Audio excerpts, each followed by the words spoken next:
Hello दोस्तों, हमारे channel में आप लोग का स्वागत है। मैं एक विवाह गीत बहुत पुरानी सुनाऊंगी, आप लोग सुनना और कमेंट में ज़रूर बताना दोस्तों। पतरही राम पातरी करिया, ठाड़े भाई बानी दुकान जी।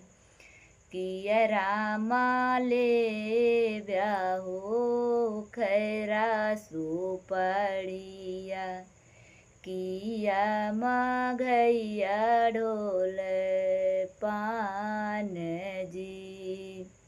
नाही हम ले बई बानिनी खैरा सुपड़िया, नाही मगैया ढोल पान जी।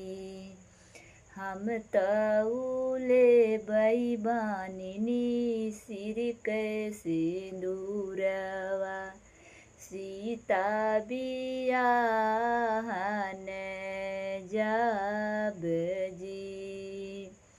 हम तौले बई बानिनी सिर के सिंदूरवा, सीता बियाहन जब